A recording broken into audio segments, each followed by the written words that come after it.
Hey guys, welcome back to another episode of When the Cleats Come Off podcast. I'm your host, Ashley Burkhart, and Danielle Lawrie is in the house. Hey girl. Hey, I made it. I was going to say, the fact that we pulled this together within a couple hours, who are we? Yep. I'm pretty sure you're the busiest woman on the planet, and we'll dive into why here in a little bit. But I would love for you, one of the best softball players to ever play the game, like no big deal.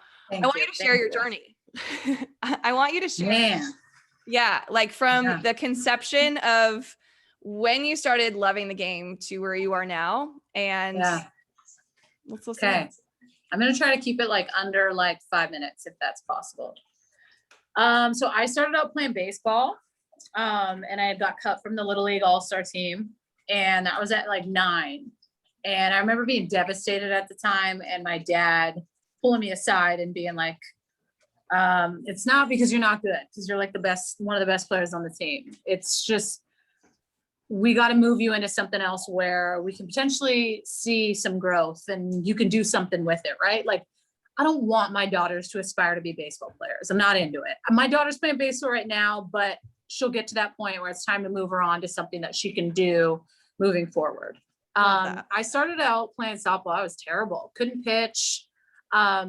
Just didn't understand the game, right? And like the first team that I was on, it was one of those teams where the coach loved her daughter and her daughter pitched all the time. And it was like, I started out with like the sideways slingshot, not even the full arm circle. Like, we're talking, this was old school.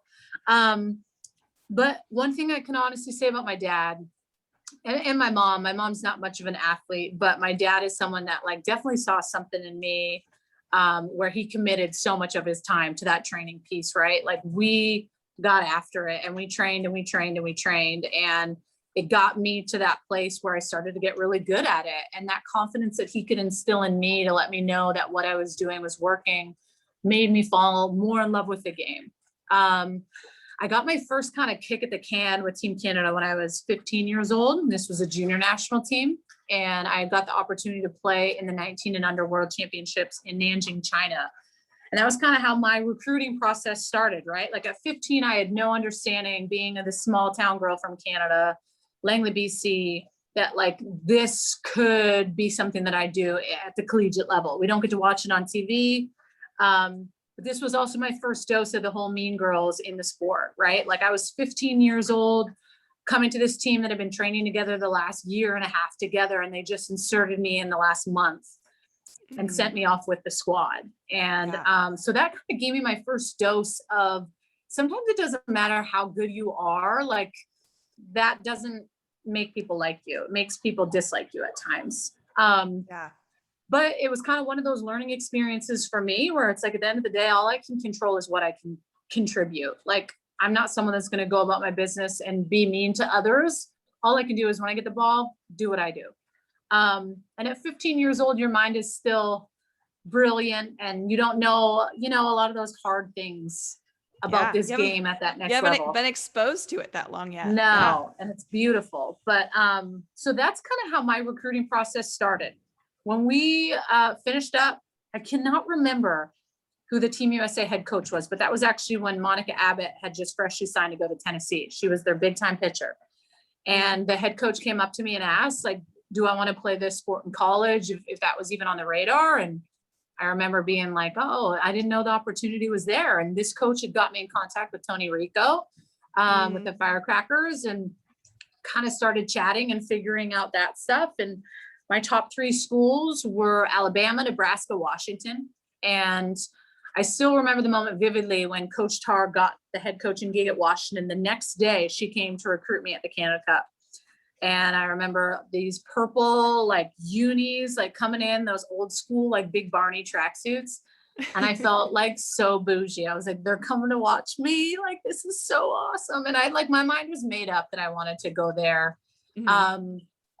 More so because for me, the importance of the family being 90 minutes away was huge. Like, for me to go to Tuscaloosa and play, would it be amazing now with everything on TV and how big it is? Yeah. But that long ago for me, my parents never would have got to see me play, nor would my grandparents and family. So Making that decision was easy for me, to be a part of a top 10 program. And hopefully I wanted to be a part of that and help them win a national championship. And man, that we kind of had that Olympic year in the middle of it. And that for me was my first dose of going through the mental grind of it, right? Like I had my freshman, sophomore year at Washington, sophomore year went to the World Series. Next year is that Olympic year. And it's hard being taken away at 20 years old from everything you know to just training with this national team and being away from everything and not having a super good foundation of friendship on it was hard for me, right? Yeah. Because I've known this about myself. Like when I'm comfortable and I can be me, I'm my best self. When I'm not, and I always feel like I'm walking on eggshells or I'm not doing anything right, I don't perform to my best. And I struggled a lot. Like there was multiple times throughout that Olympic year where I called my parents crying and I was like, I don't want to do this anymore. I'm done. Like I'm done. And so, you know, we battled through. I had great like people in my corner. Jen Salling's a homie. I mean, Kaylee Rafter, like we're doing this together 13 years later. Let me know if this guy's too loud. I can go in the house if that's too much. You're good. And so I made that decision to stick through and keep going. And we go to the Olympics. And the moment after we lost to Australia, it was the medal game. I remember going to the friends and family area and not having the best Olympic experience. The hardest thing for me was that, you know, my brother was there with Team Canada baseball. We weren't allowed to go watch any other sports. Like I wasn't even allowed to go watch my brother compete. What? And I remember being like pretty crushed about that. And so after we lost that game, I went to the friends and family area and hugged Coach Tar as tight as I could. She was there with JT and I just remember being like, there's no way we will not win a national championship next year. Like literally everything that I've gone through, like it was kind of a like prove the world wrong type of mentality for me. But I also learned a lot about like myself and what I needed to bring to the table to be better, to elevate our team at Washington and where we needed to be. And for me, it started with me. Like I was not, number one, I wasn't good enough. I wasn't a good enough teammate and I didn't work to the level that I should have. And that year exploited that, made me realize it. And so we went into that next year with just that open and honest dialogue as a squad where it's like, we want to win. This is what we need to do to win. You take away from that, you can't be here. We had that open lines of communication where it was like, if you're at practice and you're bringing in drama from XYZ and you're not here for the right reasons, we talk about that. You either can close that and be here and be present, or you can't be here. And that's harsh.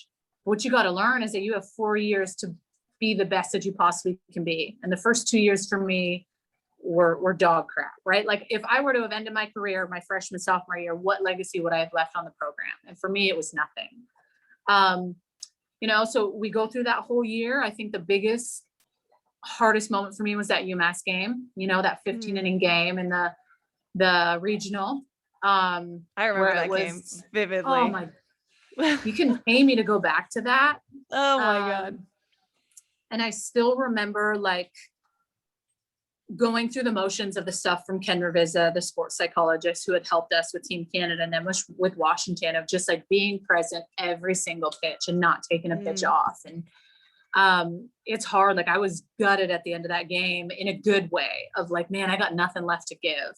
But when we won that game, it was such a sense of like peace where it's like, nothing will be harder than this.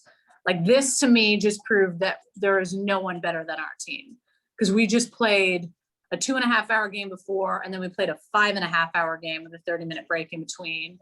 And I threw close to 450 pitches.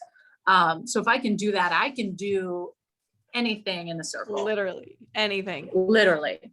And, you know, we go on to winning. And for me, it was like such a special moment winning that, because not only did we set such a high bar for our team and accomplished it, but I just felt this sense of like everything that I had to go through being on Team Canada in the trenches and the grind and the crying and the sadness was all for something so much bigger than myself. Right. And that's hard to realize as an athlete. Sometimes it's like, you want the glitz and the glamour and all of that, but none of that stuff's ever guaranteed. Like you got to go through some hard shit to get to the other side. And you got to realize that. Can I interject here and ask you a quick Yeah. question about that? Yeah. Do you think that has also prepared you for this crazy year of like being pushed to 2021? Like, if you wouldn't have gone through that, would you be here? Would you be training? There's a couple different things, like yes and no. Like COVID was challenging, but I feel like softball saved me in the pandemic a little bit. Yeah. Because it gave me something to like still hold hope and every day with that mentality of getting better, even though there was such an unknown with it. But one thing I had to realize coming back to play this game out of retirement is that like I am not the pitcher that I was at Washington or playing professionally in Japan or playing in the MPF. Like, and that's a hard pill to swallow too when you come back, right? Like, so I graduate my senior year, we lose at the World Series. And I hate to say it, but like after we lost, I was okay because I had put everything into that program that I possibly could. Like I threw over 350 innings the year that we won the national championship. I threw over 300 innings that following year. Like if we lost, it was because of a pitch that left my hand. So mentally that started to wear on me, right? So when I was done, I was done. And I played over in Japan for a couple of years, played in that US Pro League. And it was actually in Japan where I found out I was pregnant with my first daughter, Maddie. So that was kind of a little bit of a crazy, scary time in my life. I was 26 years old. I mean, my husband and I were together. All of that was fine. But like me having to halt that Japanese season and then halt the MPF season to do this was something that was unfamiliar territory. Having to like give up your body and give up everything you've ever known was really scary for me. Right. So it was like I had to stop playing over in Japan, had some complications, had to call USSSA Pride to talk with Don to tell him that I wasn't going to be able to finish out the season, but I was going to come back for the following year. So had Maddie go through that whole process. But what I didn't realize is when you don't know what it's like to have a baby, your body changes in ways that you don't even know, right? Like I gained 70 plus pounds with Maddie. There's not many pictures of me throughout that 2013 year. We didn't take many photos of myself. But after having Maddie December 16th, I came back to play and was with the Pride in May. So it was like I gave myself that like 5.5 month window with a baby to go back and play. And like I had no understanding of the work ethic piece after you have a baby. You got to give your body more time. You got to, it's not an easy feat. And I remember we won with the Pride and I hung my cleats up after that gladly. I was like, this is the next phase, next chapter of my life. And I was okay with that. Like I had felt like I had accomplished everything in this game that I needed to. I played at different levels. And then I had my second daughter, Audrey, in 2016. And the moment is so clear to me. And this is the moment where I know that I would not be back if this moment didn't happen. So it was 2017. My husband's from Boston. We were at the Cape for July 4th. We go every year. Audrey was 9 months and Maddie was 3, and they were at the beach and I was at their beach house while Audrey napped, and the World Cup of softball was on. It was like, so like, that's almost one of my favorite tournaments to watch. And it was Tiffany Green and Michelle Smith, and know both of them. I've worked with both of them. I played on Michelle Smith's Japanese team. She's a boss. And Tiffany Green asked Michelle when she was at her best as an athlete. That question just popped out like, hey, Michelle, when were you at your best, like playing this sport? And she said 34, 35. Wow. And all of a sudden this like light bulb went off. I was like, shit, I'm 30. Yeah, I got 2 kids and I have this husband and this other piece to the puzzle that is challenging. But I was like, she's saying like 34, 35. And I swear to God, like in that moment, I made my mind up to do this. And I didn't tell anyone about it for a little bit. We got back to Seattle after the trip and I sat my husband down and we talked about it. And it was not a good conversation because I can see his side of me wanting to come back. Like I made it seem like this goal was so close. It was going to, the Olympics is coming, but it's the end of August. It'll be 4 years that we've been grinding through this. Yeah. So it was tough convincing him that we should do this because we had these 2 young kids and this family responsibility that doesn't make it any easier. but ultimately he supported me because he knows what he married. He knows I'm a strong ass woman. And if I want to do something, like, I'm going to commit to doing it.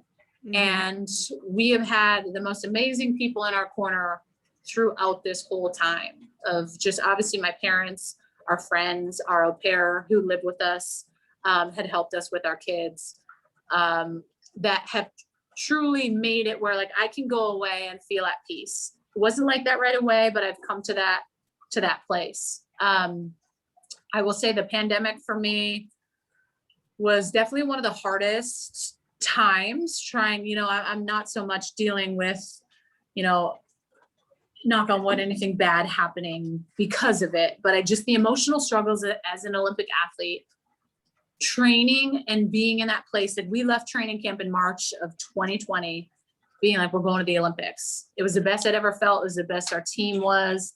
All of a sudden we got home for break and the world just went to shit. And I remember being like, when they postponed the Olympics, like, look at my husband dead in the eye with like tears streaming down my face. I was like, I'm not doing this again. Like, I'm done. And I gave myself a week of that, like, mentality of like, I don't need to make a decision. I don't need to talk to anyone about it. I can feel how I want to feel. And then I started to like come around in the sense where it's like, I'm not doing this for me, right? Like, the main reasons why I wanted to go back is because I have these 2 little kids, and this is the most badass thing that I can possibly do to show them that I can do anything I set my mind to doing.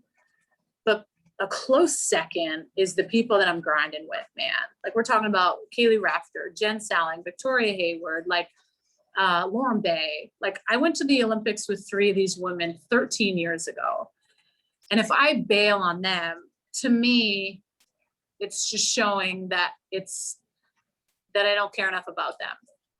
And I do, because they're my homies till the end. And I would run through a wall for them. So for me, at the end of the day, it came down to, yes, it's going to suck trying to do this again with the same mentality and work ethic that I just had. But I also gave me a different respect for the game, because it's like my days are numbered now. Like, I ain't going past this 2021. Like, we're done after this. And that's where it kind of leads us to today, like being here in Cape Coral, Florida, training, getting ready in this pandemic still, with the unknown if the Olympics is 100% going to go. But we as a team know that we're just going to go until they tell us stop. Yeah. Wow. There's so much I want to unpack from your story. There's so much here. That's just like, oh my God. Okay. So first of all, we have to go back to like the first sentence you said. You played baseball first, and you said your daughter is now playing baseball. I need to know why, because I also played baseball, and my testament to baseball is the fact that like these boys didn't want me to even set foot on that field, and that like built a fire in my heart. So I have a feeling it's like a similar story, but I want to hear it. Yeah, I played baseball just because like I was better than all the girls.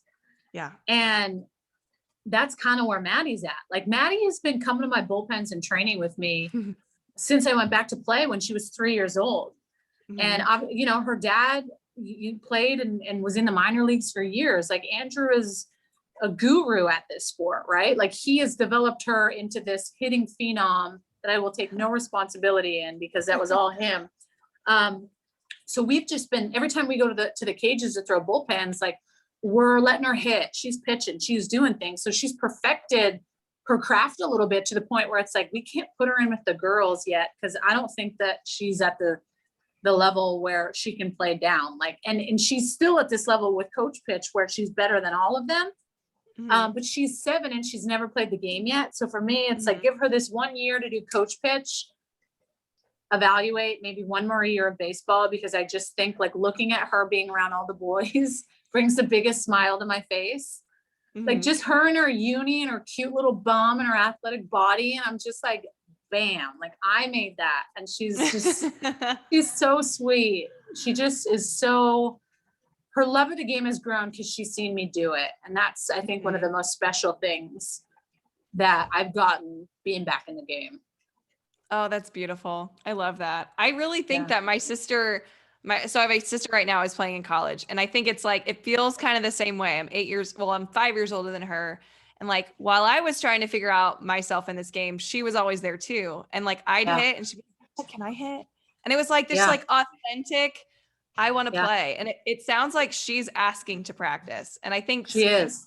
For a lot of parents right now, they're like, how do I get my kid to like be motivated to practice? And I'm like, expose her to it. Like just show her what it's about, and like, and she'll figure out if she wants to do it or not. But it sounds like it's all her freedom to want to play.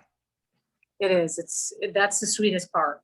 It is. She's just so like, just pure with it, like wants to do it because she loves it, doesn't understand the next piece to the puzzle as far as like how that all plays out. It's she loves it because she loves it. Oh, that's amazing. And she got to watch you play in Florida, right? Just recently? Yep. And that was the last time, she'll get to have ever watched me. She's seen me play a good amount over the years, but to say she has any idea about like what's going on in the moment, she doesn't. But the best part about being back in the game for me has been like back in the day in college and everything, the wins and losses would affect me in such a positive and negative light. You know, you play good, you're on such a high. You play bad and you pitch and you lose, you feel such a lull and a low, and it's all like for me. And what I've learned now that I have kids and then I'm at this age still playing, it's like, I'm good. Like I'm no longer defined by giving up a home run or losing a game.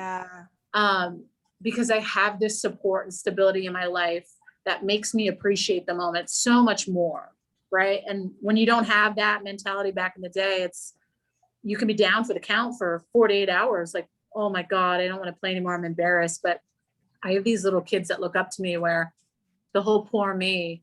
And it's funny because we had this conversation.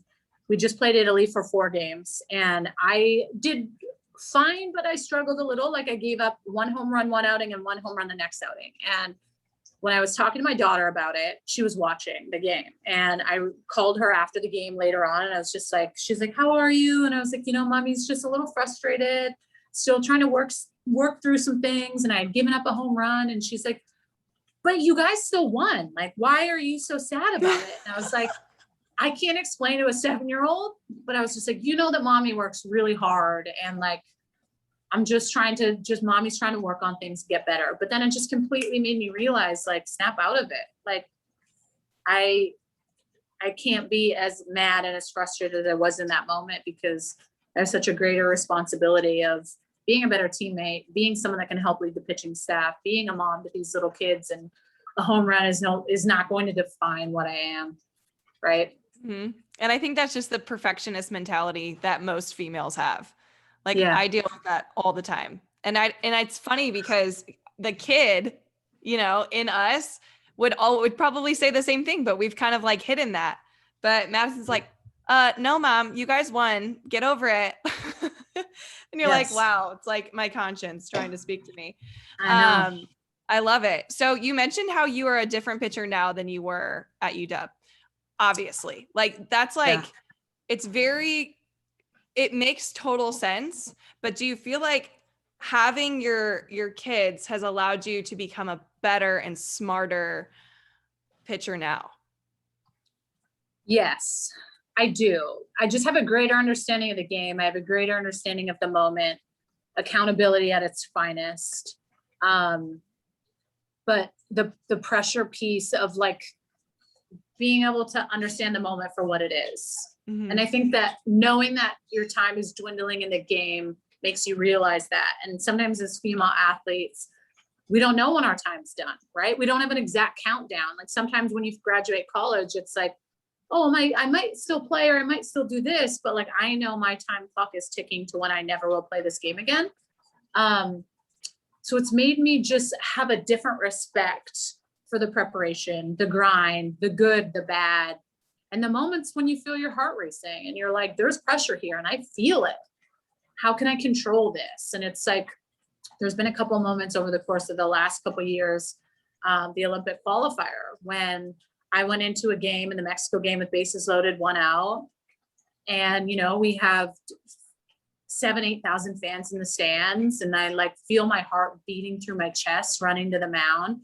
And it's like, that's why we play the game, right? Like that, if you could bottle up those emotions and feel that in moments where you need that, that's why you love it.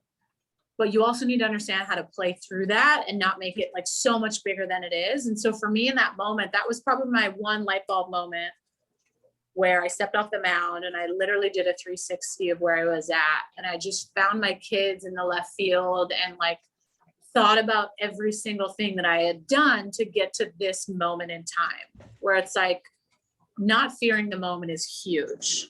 People fear failure, right? Like people go into games and they don't want to be the one to strike out. They don't want to be the one to make the error. They don't want to be the pitcher to go in and give up the bomb to lose the game. But if that's already the mentality of going in and you're fearing that, you're setting yourself up for that to happen. Having that mentality of just letting pressure and letting fear in and owning it, but also knowing I've done everything I can to prepare for this moment is what allows for the outcome to be okay, regardless of what that is. But that's taken a lot of time to realize that, right? But I also appreciate being back in the game at my age, knowing I ain't throwing every game. I'm not throwing 7 innings game 1 and 7 innings game 2. Like I'm getting my innings and I'm getting my time, but it is nowhere near those pressures of what I felt where it's like, we're going to the Olympics and we're playing 6 games. Danielle's throwing every single game. I'm not dealing with that. And I love that piece to the puzzle of being back, knowing that whatever innings that I'm being slotted, maximum full effort, ready to rock, owning it, because it's more of like a specialist type role with whatever the pitchers on our team are getting slotted into. So I like it better than throwing every game. I'll just say that. I was just about to ask, by the way, my dog's like messing with me. So if I'm like jiggling the table, no, he's trying to bite me. But this made me think of something that, wow, it's incredible. I remember watching you play in 2009 and winning the World Series. And you were like it. I don't remember any other pitcher pitching for Washington. No. So was that hard for you to go from I always have the ball to I have to share the ball? Now? No. Maybe like the first couple of years after I graduated. Yeah. But not where I'm at now. Like, yeah. Another main reason as to why I wanted to be back in the game is like, I wanted a different Olympic experience than what I had 13 years ago. In the player that I was, the person that I was, the teammate that I was, I could have been better in so many ways. And it starts with like being able to, number one, take accountability for what you bring to the table, but being supportive of everyone and staying in your own lane. And, I had posted something on Instagram today where it's like, I talked about like, stop worrying about what others are doing in your sport. Like I grew up at times constantly comparing. Am I this? Am I that? Am I her? Am I better than her? And dude, we got to stay with where we're at and what we're focusing on. And if we can do that, like using other people's, talent to motivate you in a positive way is important, but constantly comparing will pull you down. And I did that a lot in 2008 with like comparing myself to the ace, Lauren Bay, with who I'm still playing with to this day. But being back at my age and doing this, it's like all I can control at this level is me, how hard I work, how I choose to treat people, how I choose to go about my business. And if my name is called, my name is called. And if it is not, there's still a role that needs to be played on my end where like I have to give the team everything I have. And I did not do that in 08. And I'm not stoked that that's how that was, but I was also freshly 21 years old and I'm 34. Like there's a whole bunch of life experience in the middle of that different perspective all the way. Yeah. And I think the game too has also evolved. And I wanted to ask that because I know so many parents have kids who like, they're the ace and there's nobody else and they're getting worn out and like they're used to having the ball in their hand. But I mean, even when I played in the pro league, I was always the star in college. And then I go and I'm playing with Lauren Hager and I'm like, okay, well now things have changed, and getting used to that. It's like, no, you should it's good to be exposed to other pitchers on the team because it takes a whole staff now, especially in the college game to win. We literally had one pitcher when I was at Purdue and like, she's actually my maid of honor at my wedding. But she couldn't do it by herself. And like same with the hitter, like I can't be the only hitter on the team. We're not going to win. Like that's just not how it works. So I think it's really cool to look at it from that perspective that you did struggle with it at first, but now you're like bigger picture, man. Yeah. now I don't have to pitch every game. Yeah. Nor do I want to. Like, yeah. There's a big difference in how my body feels right now in comparison to how I felt 13 years ago. Like, so if you want to get the best out of me or the maximum, effort from me, it's like, we have to learn how our bodies are going to be able to get our best self. And it's not throwing every game, 7 innings, whatever the case may be. It's not, but I will be ready with whatever lies ahead. And I think that's a cool mentality to have too, right? It's like, if my name's called, awesome, I'll be ready. And if it's not, support the hell out of whoever's out there, because at the end of the day, you're sending the best 15 athletes to help your country try to win an Olympic medal. And you all have to be on board for whoever's out there doing it. Totally. Man, the story is so exciting. I want you just to compete tomorrow, like low key. I want to watch the Olympics now. I'm going to kick my dog out real quick because this is starting to get a little out of hand, and I'll be right back. Yeah. Come here.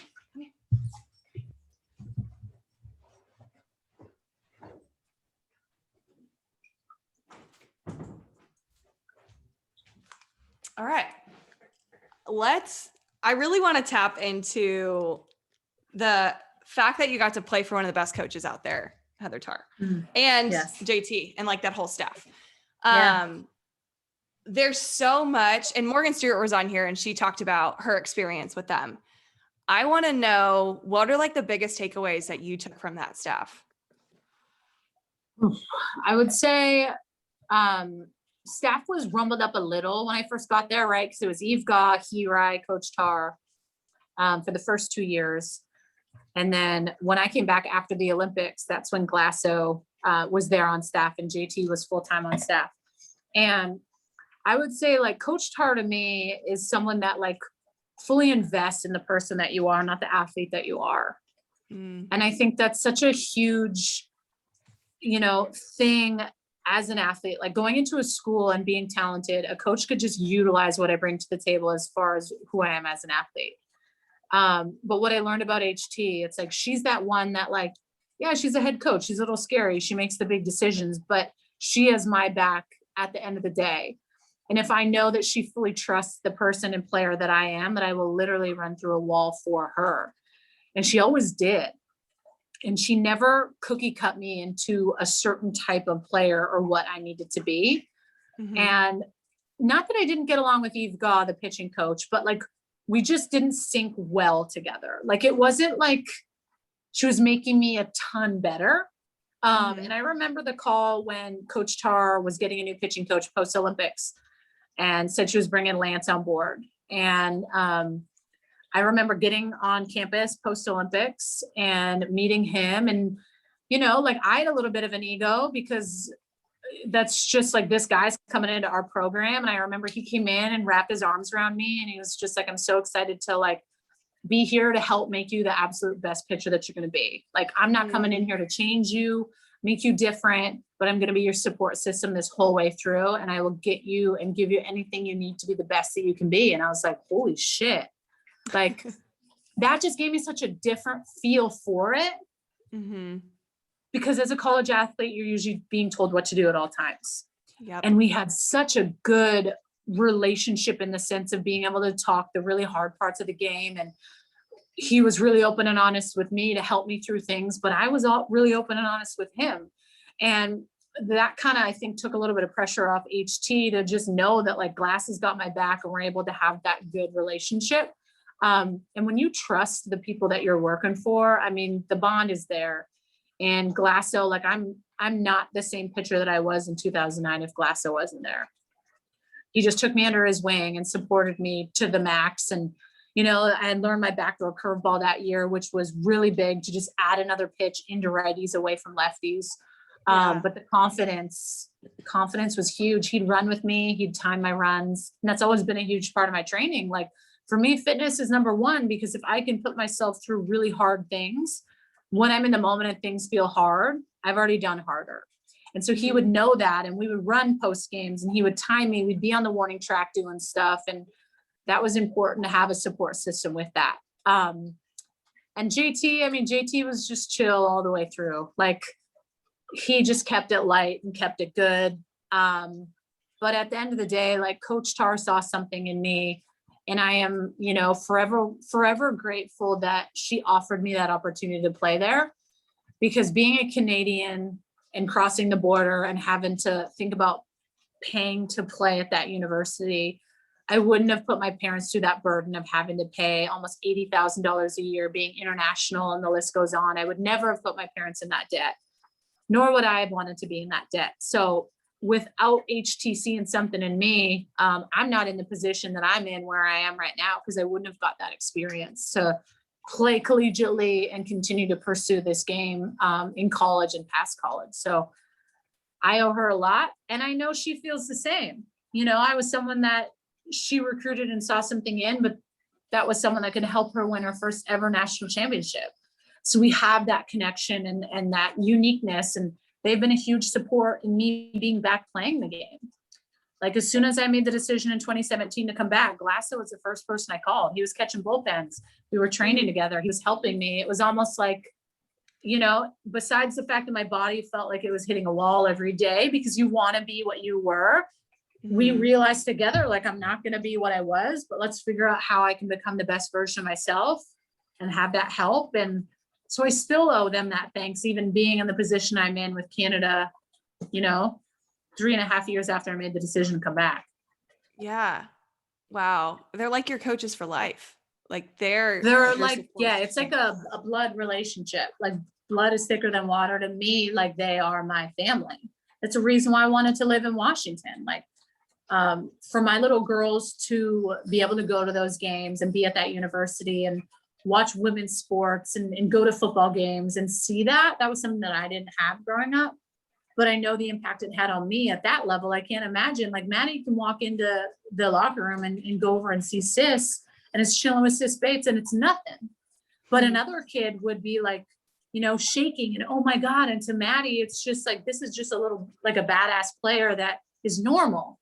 And I love that for them, because it allows for them to know that like, this game is amazing. It can lead you to great things, but the players we have in this program are humbled and awesome and giving and caring and are still human beings. They're not just athletes. Yeah. And role models is something that I go crazy about because I mean, Caitlin Lowe is my biggest role model, but I never actually got to see her until I was on the other side of the field playing against her team because she was a coach then.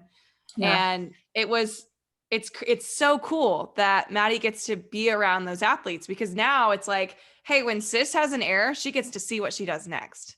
Yeah. You know? And it's like being able to have those people in your life that at least can like, you can look up to, and your decisions are going to be like, okay, what would Sis do? Like in this situation. I think that's huge. So, wow. I didn't know that's kind of why you lived in Washington. That's so neat. Yeah. Yeah. That's amazing. And also too, you talked about the staff and how each person had like a different personality, but like each one of them got something else like different out of you. That's a beautiful thing. Yes. It's important to connect with an individual on what they bring to the table, because we're so different, all of us, when you get to that next level, right? It's like, you can't all put us in a box and assume we're the same. But when you get to college, there's so many outside things that you don't understand as an 18-year-old going to college, you need help with. Like being away from your family, the fitness aspect, the school aspect, being told what to do from 6 a.m. until 8:30 at night. And you have to have people that can help you through that and understand it. And obviously your teammates are there, but they're also going through the struggles too. So it starts from the top, and it starts from the leadership that those coaches bring. And they've always been so big on being such a huge part of it. Like HT was at our workouts and she's working out herself. And I'm like, damn, like she looks good. She's working hard for the team. Even though she's on third base, she's got to get that good round, right? Absolutely. She's got to get my coach. Yeah. We thought my coach was crazy for working out with us too, but it makes total sense. I love that. I'm with it. That's awesome. So you talked about how these coaches helped you find your inner confidence as well. Like you said, you wouldn't be the pitcher that you were in 2009 without it. But I think it's an amazing how you can actually blend confidence and vulnerability. And here's where we're going to tap into the amazing role model you are on Instagram, and how you can be vulnerable and share the hard also with like, here's the good too. So like, how do you find that balance, or where did that balance come from of confidence and vulnerability for you? Uh, that Olympic year was a huge year for me. Yeah. I don't think that I was in the best headspace throughout that whole year. And I learned so much about myself to where it was like, I'm not vulnerable. Like I walk around thinking I'm this big tough girl and I can deal with everything. And I'm not. Like when you're playing with grown ass women and you're 20 years old, you're playing with 27, 28, 29-year-old women, like you get exposed and you got to grow up and you got to figure yourself out. But I also didn't know how to do that because I didn't feel like it was understood why I was the way that I was. And that's okay. The cool part is being where I'm at now and understanding that we have younger players and how I can help them if they need it and stuff like that. But what I had to learn, especially when that year was over, that like how I can be different is understanding that like I have to express how I feel that way. Like I have to be able to say that I'm sad, I'm mad, I'm happy. And I can't just be this tough warrior all the time because that's not me. I've learned it more as a mom than ever. I'm as emotional as ever in good and bad ways.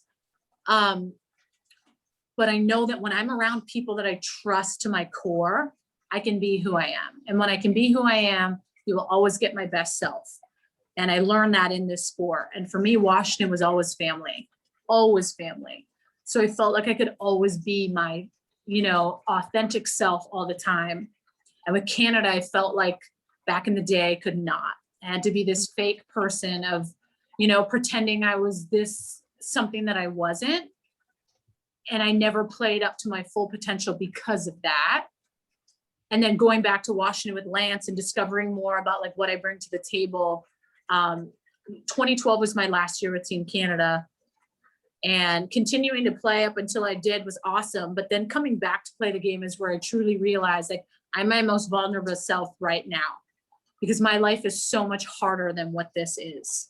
I have kids. They are on my mind 24/7. I have this husband who is, allowing me to pursue this dream and hold up such a tough end of the bargain at home with working full time and helping look after our children, but never getting to have that break.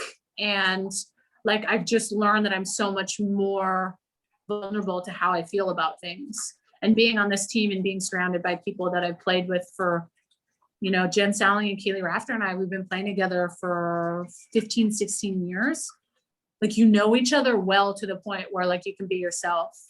And I just think like the game has led me to where I'm at now, right? It's like I'm 34 years old. I'm still playing. I've been playing this my whole life. Like I owe this game so much to go out with that mentality of like being the best version of myself, working as hard as I possibly can, being as vulnerable as I can, and being the best damn like teammate person that I can. Because when the Olympics are done July 28th, medal or no medal, like I have to lay my head down on the pillow and be at peace with whatever happens. Yeah. And for me, it means checking off those boxes of controlling what I can control, acting how I need to act, and being okay with the good, the bad, and the ugly of it all, but knowing that I can rely on the people that are in my corner, which is a lot of amazing people that I don't get to talk about enough, Yeah. So it sounds like the key is have your people. Like you gotta have your people. Gotta have your people. That's amazing. And some of my, bestest friends at home don't even really understand like that. They know I'm good at softball, but they don't care.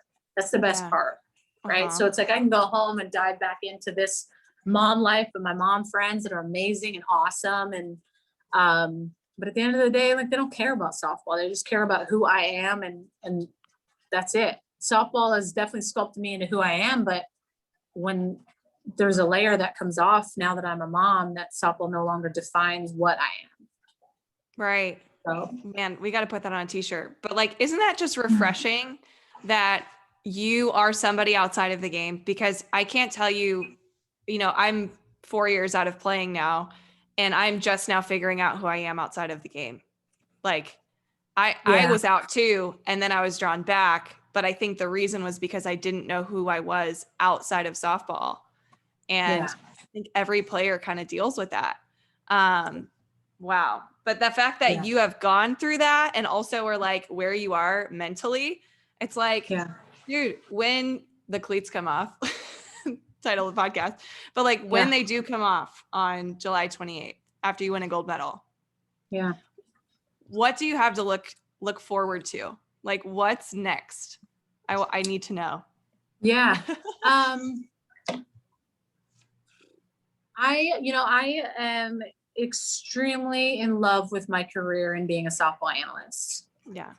I love that so much because it allows for me to still be a part of the game, but no longer have to the proof is not in the performance after August.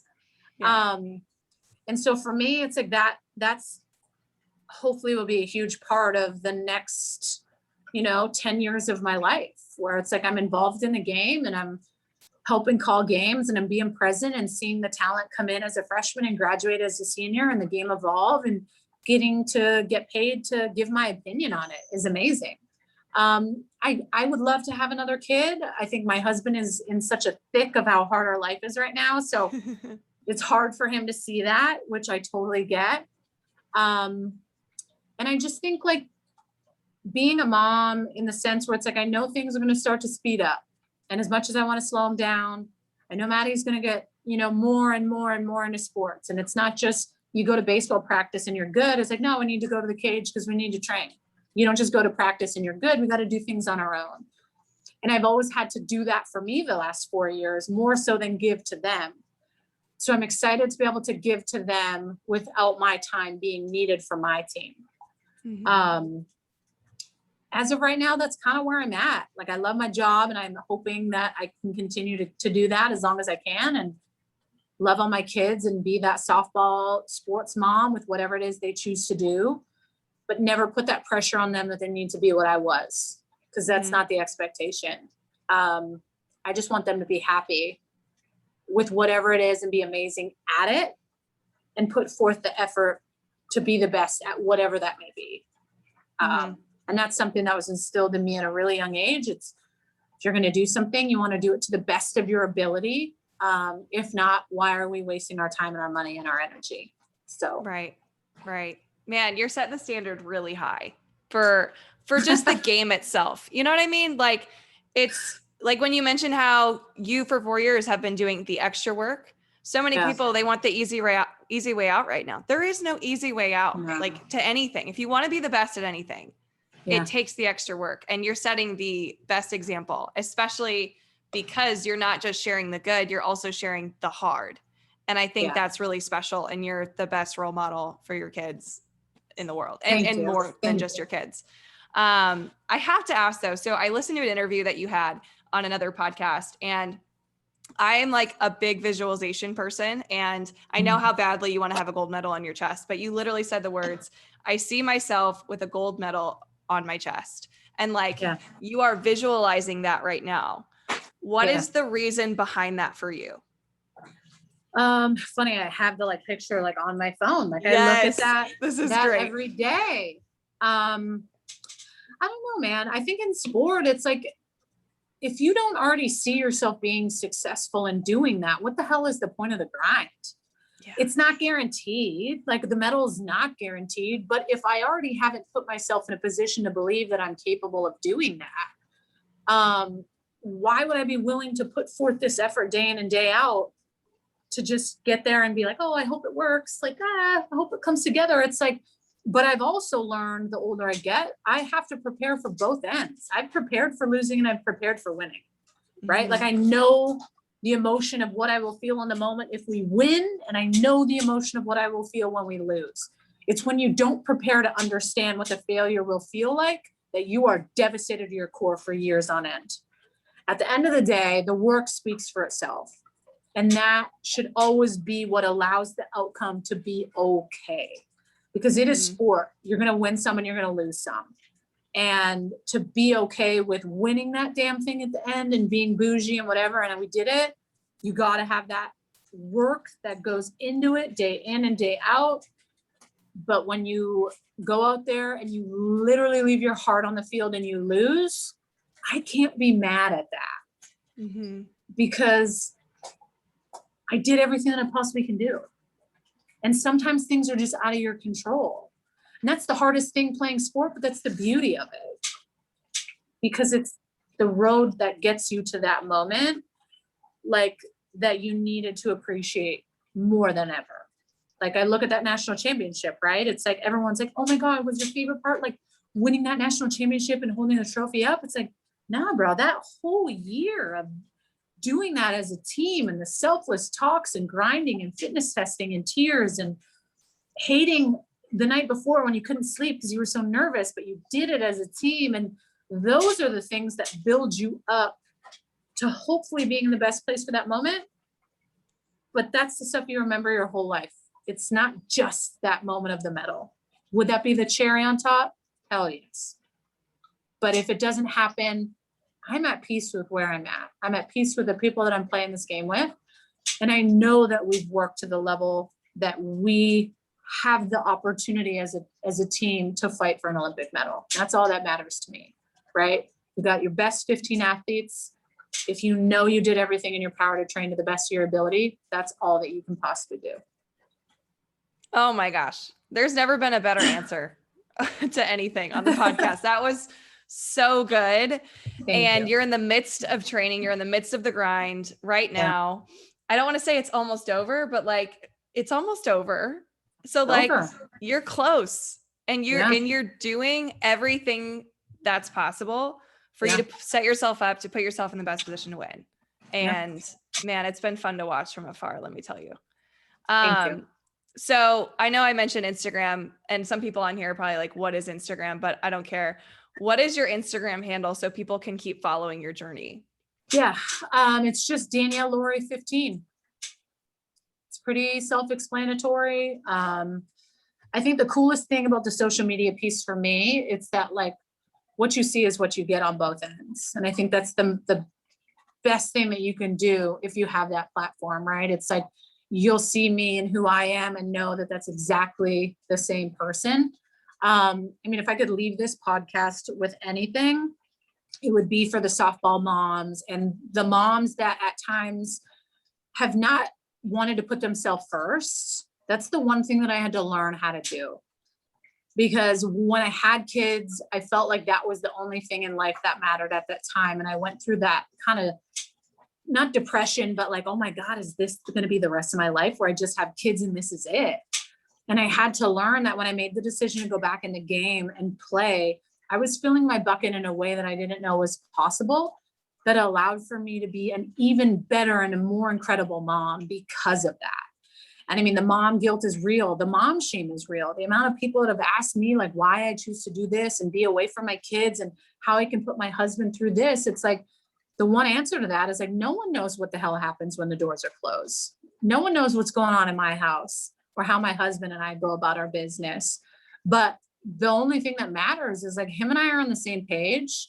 And he believes that like this was the best thing for me. And most importantly, I believe that in order for me to be the best wife and mother, I needed to be back in this game and give it one last shot.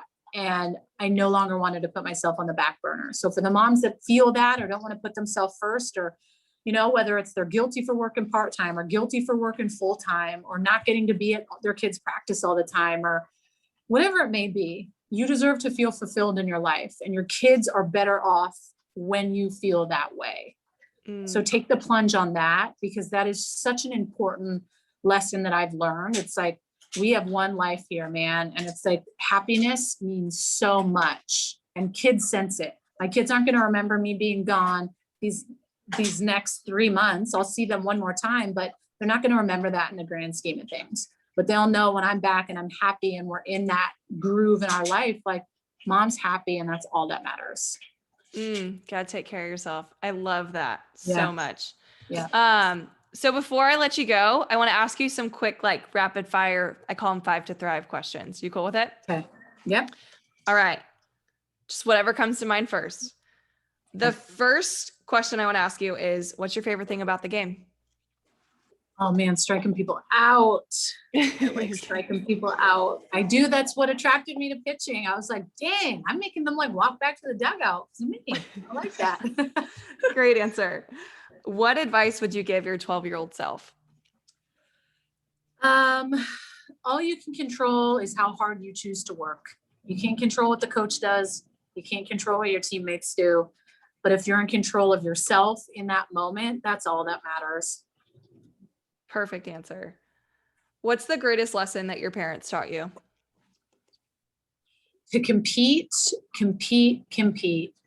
like from a very young age, like 4 or 5 years old. And that turned me into the woman that I am, because everything in life to me is a challenge.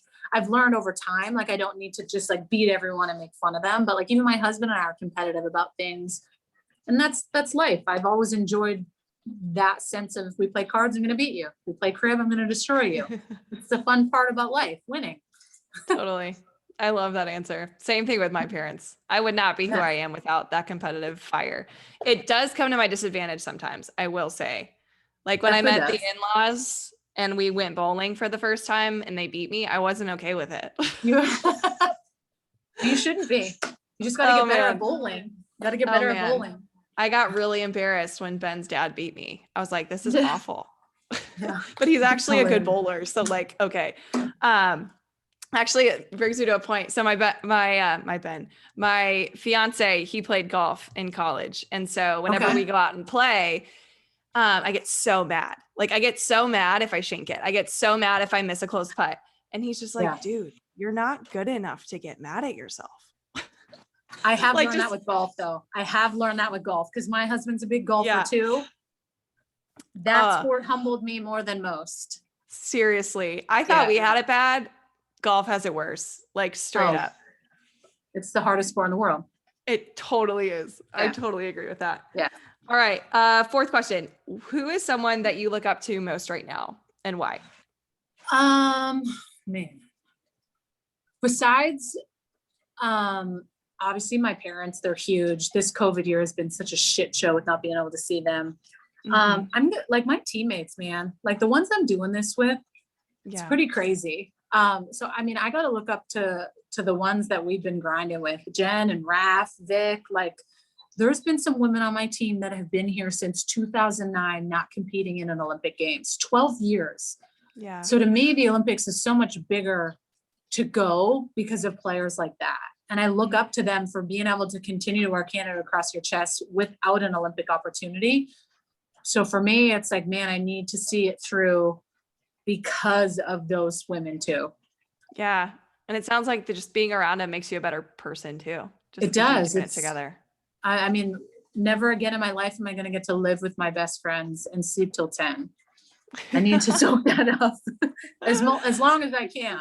So totally. Wow. Well, before I ask you this final question, I just want to thank you because this has been, I'm so glad we just threw this together. Like 2 hours. Hey, do you want to record? Yes, let's go. I just think the world needs to know who you are behind the curtain a little bit, you know, like just what makes you you. And it's your journey has been incredible. Like I'm sitting here at 28 years old, like, why the hell did I stop playing?